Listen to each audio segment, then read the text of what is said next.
Hey everybody, my name's Matt, and thanks for hanging out in the garage with me today. I just want to go over my current project I've got in the garage. It's a 1972 Chevy C10 pickup. I'll give you a little bit of a history about it, and then I'll show you what I've got. It's currently in the paint shop for the body, and I have the rolling chassis here in the garage, and it's going to be the last times that we're going to see the frame without a body on it, so I thought I'd go over everything. So a little backstory, my 1972 Chevy two-wheel drive short bed pickup, I got it when I was 16 years old from my grandfather, and I've been restoring it since 2011. So there's been some problems that we'll probably get to in a future video about the process, but I'll kind of show you what I've got going on with it. And if you guys have any questions about anything, throw them in the comments below and I'll do my best to answer them. It is, like I said, two-wheel drive, 72 Chevy fleet side pickup. It was originally a straight six with a 3 on the column. And I'm putting a V8 automatic in it. And we're going to go through and kind of show you what I've done with it and everything. Again, if you have any questions, put them down in the comment section. I'll do my best.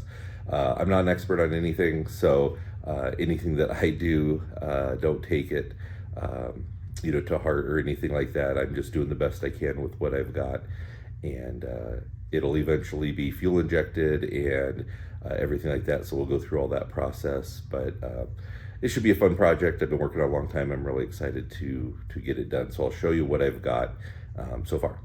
All right, so here's the rolling chassis. Kind of give you a shot of it here, what it looks like in the garage. The tow truck is coming in the morning to take this down to the body shop for them to start putting the body work on the rolling chassis, and then I'll get it back home as just a shell, and we'll start wiring it up and everything that way. So for powertrain, it's got a GM Performance Parts SP383 stroker small block. Originally it was a 6-cylinder with a 3 on the column when I got it originally and was driving it in high school.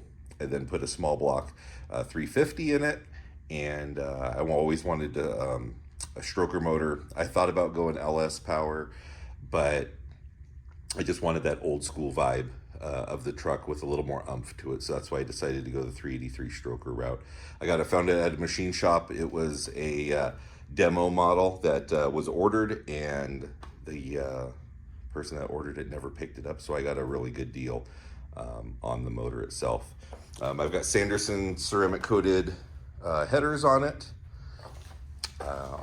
and for transmission now, instead of the old 3-speed, when I put the original V8 in it, it had a turbo 350, and now it has a 4L80E overdrive with a Yank Performance 2800 stall converter in it. Yank is in the town that I live in, so they custom built it for this drivetrain setup and everything. Front suspension is all stock.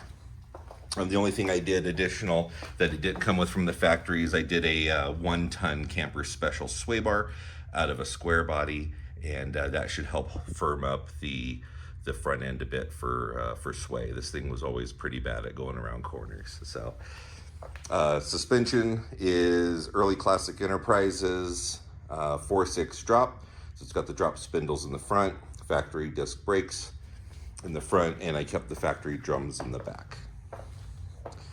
So like I said too, the engine will be eventually fuel injected. So I've got nickel copper alloy fuel lines running along the frame, and a Boyd's welding 19-gallon rear mount tank. I relocated the tank from in the cab.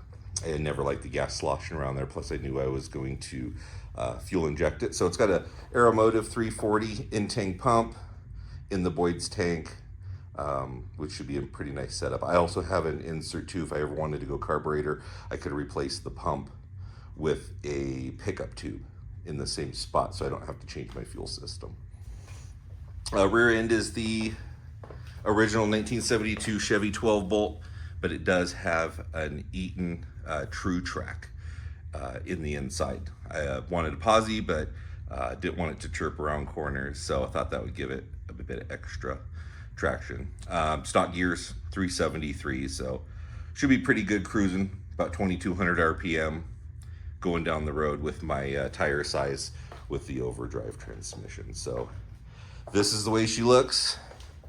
Probably be the last time I'll be able to see it as a rolling chassis, so I thought I'd do a video and take some pictures of it now. And hopefully in the next episode, hopefully when I get it back and you guys see it next, the body will be on it and I'll paint it and we'll be ready to start the wiring process. If you like what you see or want to follow my build, give me a thumbs up and give me a comment down below. This is one of my first videos, so you know, any help is appreciated with interaction. So all right, so that's it. That's the chassis there with the motor and transmission. Oop, got the air hose there. So again, any questions, let me know. If you want to stick around for the build, I'm going to be documenting everything that I do. Again, this is not a how-to. This is just the process of what I like, what I do, and how I'm going to build out my truck. So if you have any questions or if you have anything specific, again, let me know. And hopefully the next time you guys see this, it'll be all body on chassis and ready to start the next step of the process. All right, so that's it. And kind of see what I'm working with the rolling chassis. If you have any questions on any of the parts on it or kind of future plans, let me know. Again, this isn't a how-to, this is just me documenting my build, and hopefully you guys will stick around for it, and hopefully some of you guys will like it as well too. So I hope to be doing more of these videos too on the project. We just kind of do garage things on the channel, and the big one's going to be the truck. So it's a big project for me. It's a passion project. I've had the truck ever since I was 16. My grandfather bought it brand new. I grew up with this truck, so it has a very sentimental spot for me in my heart. So that's why I'm going through it top to bottom. And hopefully it'll end up looking like what I expect it to in my head, but only time will tell. So if you guys want to see that, stick around. I appreciate you guys hanging out in the garage with me, and we'll see you on the next one.